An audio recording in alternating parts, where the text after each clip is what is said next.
வணக்கம் மக்களே. நாங்கள் நலம், நீங்கள் நலமா? மக்களே, நமக்கு சின்ன வயசில் மூக்கில் ரத்தம் வந்தால் நம்ம பாட்டி சொல்லுவாங்க, சில்லு மூக்கு உடஞ்சிடுச்சு அப்படின்ட்டு. இந்த சில்லு மூக்குனா என்ன? பாட்டி சொன்ன ரகசியம் சொல்கிறேன், கேட்குறீங்களா? அந்த காலத்தில் டாக்டர்கள், மெடிசன், ஸ்கேன் அதெல்லாம் இப்போ இருக்கிறது மாதிரி அவ்வளவு சுலபமாக இருக்காது. குழந்தைங்க வெயிலில் விளையாடிட்டு வந்தால் சில குழந்தைங்களுக்கு மட்டும் மூக்கில் இரத்த கசிவு வரும்.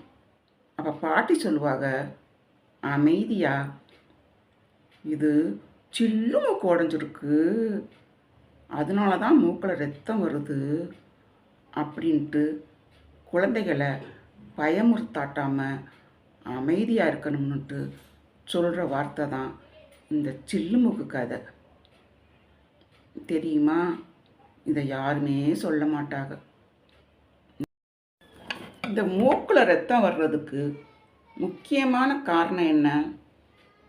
பெரியவங்களாக இருந்தால் கூட சிலருக்கு மூக்கில் ரத்தம் வரத்தான் செய்யுது.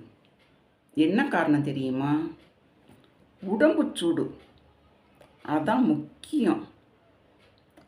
அது மட்டுமல்ல, உடம்புல நீர்ச்சத்து குறைஞ்சாலும் இந்த மாதிரி மூக்கில் ரத்தம் வரும். அதுக்கு என்ன செய்யணும் தெரியுமா? உடம்பை குளிர்ச்சியாக வச்சுக்கணும். உடல் சூடை தணிக்கிறது மாதிரி உணவுகளை மாற்றிக்கிறணும். தண்ணி நிறைய குடிக்கணும்.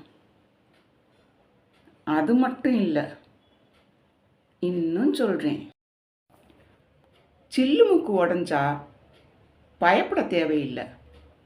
முகத்தை நிமித்தி வச்சுக்கிறணும். அதோட ஈரத்துணியை புழிஞ்சிட்டு மூக்கு மேலே வச்சுக்கிறணும். இப்போ சில்லுமூக்கு கதையை கேட்டால் எல்லாருமே சிரிப்பாக. இந்த சொல்லு பயமுறுத்துகிற சொல்லு இல்லை.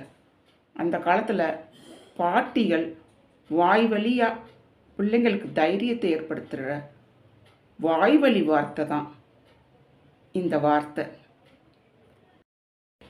இப்போ பெரியவங்களுக்கு கூட சைனஸ் சம்பந்தமான எந்த பிரச்சனை இருந்தாலும் மூக்கில் சில பேர்த்துக்கு இரத்த கசிவு இருக்கும். அதுக்கு உள்ள வைத்தியத்தை டாக்டர்கிட்ட போய் கேட்டு சரி பண்ணிக்கோங்க. இது போக உடம்பையும் நல்லா குளிர்ச்சியாக வச்சுக்கோங்க. உடல் சூடு தணிஞ்சாலே எல்லாமே சரியாயிரும். மக்களே, இந்த வீடியோ உங்களுக்கு பிடிச்சிருந்தா லைக் பண்ணுங்கள், ஷேர் பண்ணுங்கள், சப்ஸ்கிரைப் பண்ணுங்கள், கமெண்ட் பண்ணுங்கள். மற்றபடி இன்னொரு நாளைக்கு சந்திப்போம். டாட்டா.